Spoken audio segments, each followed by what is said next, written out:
ये पुरंजन कौन है आप लोग जानते हैं? पुरंजन का तात्पर्य है हम आप हैं, हम आप पुरंजन हैं। वो परमात्मा अभिज्ञात, वो हमें समझाता है कि इस दुनिया में जाओगे तो इस दुनिया के चक्कर में फंस जाओगे, लेकिन जीव मानता नहीं है और इस दुनिया के जंजाल में आता है। तो 9 द्वार वाली पुरी जो है, कई पुरियों में कभी कुत्ता, कभी बिल्ली, कभी चींटी, कभी कीड़ा, इतनी 88,000 योनियों में भटकने के बाद उसे 9 द्वारों वाली पुरी, ये मानव देह मिलता है। और इस मानव देह में आकर के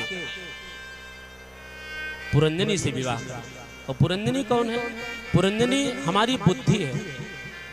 इस दुनिया में आकर के हम किसी बुद्धि के चक्कर में, इसी मन के चक्कर में पूरा जीवन बिता देते हैं। जो मन कहा वही करते हैं। इस मन के जंजाल में पड़ करके, और इस जो हमारा मन है, इंद्रियां हैं, इनकी हजारों इच्छाएं हैं। वो जो नायिकाएं हैं 1000, वो हमारी इच्छाएं हैं। ये जीवन, जो ये जीव आता है जन्म से लेकर के मृत्यु तक, उसकी इच्छाएं कभी खत्म नहीं होती। कोई कहे कि हमारे पास बढ़िया मकान बन जाए, उसके बाद उसकी इच्छा खत्म होगी, वो खत्म होने वाली नहीं।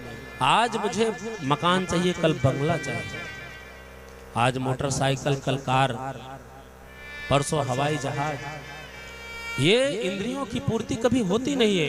इसी के चक्कर में हम उस भगवान से किए हुए वादे को भूल जाते हैं, जो हम माँ की गर्भ में करते हैं। कल बताए ना कि ये जीव जब माँ की गोद में रहता है, गर्भ में रहता है, माँ को खट्टा खाने का मन करता है। और जब माँ खट्टा तीखा खाती है तो वो जब जीव के शरीर में लगता है तो जीव चिल्लाता है, कहता है कि प्रभु एक बार मुझे जीवन दान दो। प्रभु मैं जाऊंगा तो आपका ही नाम लूंगा, आपका ही भजन करूंगा। और जब ये जीव इस दुनिया में आता है तो सबसे पहले उस परमात्मा को भूलता है, जिससे कहता है कि मैं 24 घंटे प्रभु आपका ही तो नाम लूंगा। सब भूल जाता है उसे, माता पिता भाई बहन सब याद रहता है।